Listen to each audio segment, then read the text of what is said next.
भाई प्रवेश कुमार जी, हमारे महरौली जिले की पर्यवेक्षक और हरियाणा की विधायक और बहुत ही एक कर्मठ परिवार से संबंधित शैलेश चौधरी जी, हमारे छोटे भाई जगप्रवेश जी, यहाँ के पर्यवेक्षक भाई धीरज बसोया जी, अनिल चौधरी जी, अनिल भारद्वाज जी जो हमारे प्रदेश के मीडिया के संयोजक हैं, हमारे राजेश चौहान जी और अग्रवाल जी दोनों जिला अध्यक्ष जी, शीशपाल जी, परवीन जी और सब साथियों, आप सब आज हमारे इस महरौली जिले की पोल खोल यात्रा में यहाँ आए हैं और मुख्य रूप से कुछ ही क्षणों में हमारे दिल्ली प्रदेश कांग्रेस कमेटी के अध्यक्ष भाई अनिल चौधरी जी आने वाले हैं। आज ये 14वीं या 15वीं हमारी पोल खोल यात्रा है और जैसा सब साथी बता रहे हैं, हम सब ने 30 जनवरी तक गांधी जी की पुण्यतिथि तक दिल्ली में सभी विधानसभाओं को और वार्डों को पूरा करना है। तो संक्षेप में मैं ज़्यादा नहीं कहूँगा, सब साथी बोल रहे हैं। सबसे पहले तो कल ही हमारी प्रदेश कांग्रेस ने और हमारे नेता राहुल गांधी ने जो बात संसद में आज से पूरे 10 माह पूर्व संसद में कही और जनता के सामने कही कि सरकार को किसानों के साथ जो अत्याचार हो रहा है और जो काले कानून बनाए हैं उनको वापस लेना पड़ेगा। उस समय बीजेपी के और आरएसएस के लोग यही प्रचार करते थे कि ये कुछ लोग आतंकवादी बैठे हैं, कुछ लोग किराए के हैं, बहुत कुछ ऐसे नारे लगे। लेकिन राहुल गांधी की बात सत्य हो गई और इस मोदी सरकार को जो गलत फैसले लिए थे आपके सामने वापस लेना पड़ा। और मैं आज कांग्रेस की तरफ से उन कार्यकर्ताओं का बहुत आभार व्यक्त करता हूं कि किसान आंदोलन के समय हर जिले से, हर ब्लॉक से जो बॉर्डर पर जाकर किसानों की मदद के लिए खड़े हुए। दूसरी बात, जो हमारी पोल खोल यात्रा है, हमारे कई साथियों ने भी बताया और आगे भी बताएंगे। आज हम सब तो कांग्रेस के कार्यकर्ता हैं, लेकिन अभी गलियों में जाएंगे। जनता ने जो वोट उस समय कांग्रेस के खिलाफ दी थी, तो लोग कहते हैं कांग्रेस से नाराज थे, लेकिन सच बात यह है कि वो कांग्रेस से नाराज नहीं थे। वो गरीब आदमी ये चाहता था कि जिस तरीके से ये झूठा मुख्यमंत्री जो उस समय धरने पर बैठकर जनता को गुमराह कर रहा था और झूठे वायदे कर रहा था, तो आम जनता और हम सब जानते हैं, जब दुकान वाला भी विज्ञापन देता है कि हमारे यहाँ सस्ता मिलेगा, ये करेगा, तो लोग उसी तरफ जाते हैं।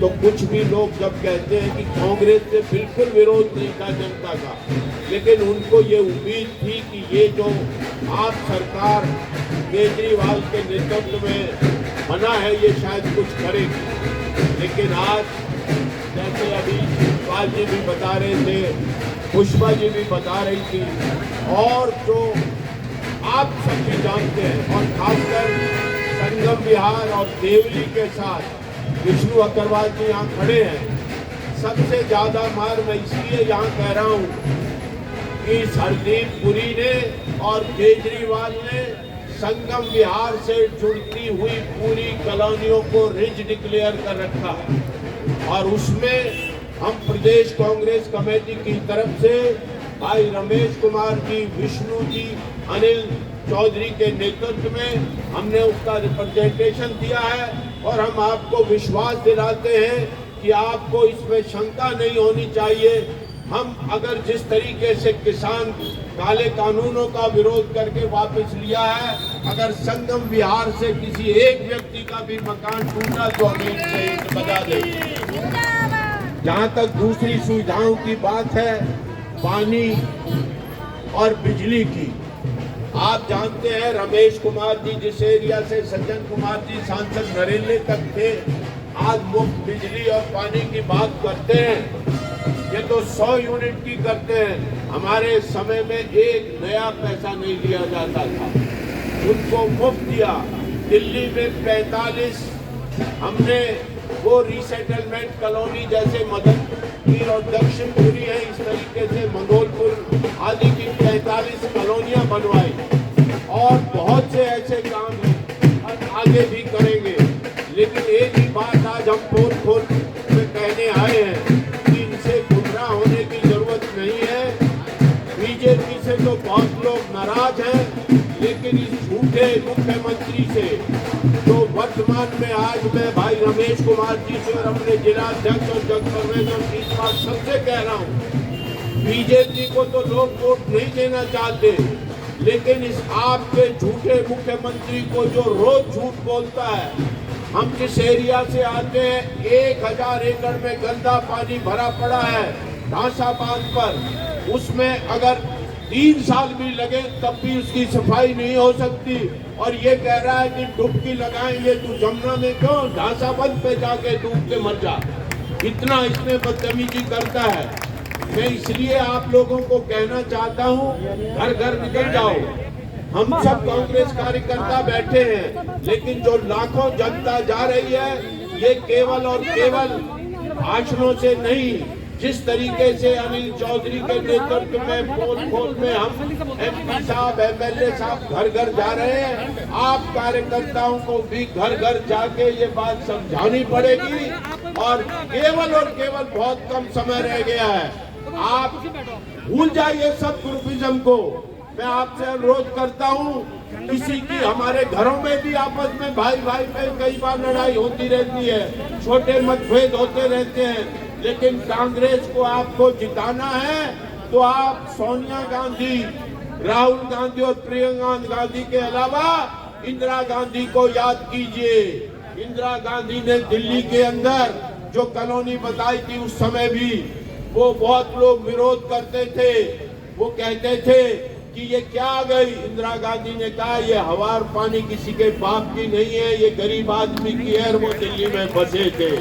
और मुझे याद है भाई रमेश कुमार जी एमएलए थे, तालकटोरा स्टेडियम में जब मीटिंग हुई थी तो उस समय हमारे केंद्रीय मंत्री ने अनऑथराइज्ड कॉलोनी में कहा था हम 700 रुपए पर मीटर से इन अनऑथराइज्ड कॉलोनी को रेगुलाइज करने की बात करेंगे।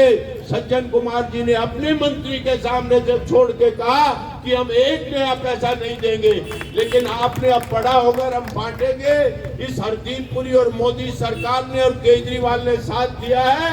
आज का पहले तो मीटर का था, अगर आपने 4 मंजिल मकान बनाया हुआ है तो उसको 1.5 और 2 लाख रुपए वो डीडीए का टैक्स देना पड़ेगा, और रजिस्ट्री जो आज 46,000 और 47,000 है वो देना पड़ेगा। हम मांग करते हैं कि इन्होंने कॉलोनी में जिस तरीके से इंदिरा गांधी ने 600 कॉलोनी रेगुलाइज की थी, उसी तरीके से मुफ्त में ये रेगुलाइज कॉलोनी रेगुलाइज होनी चाहिए।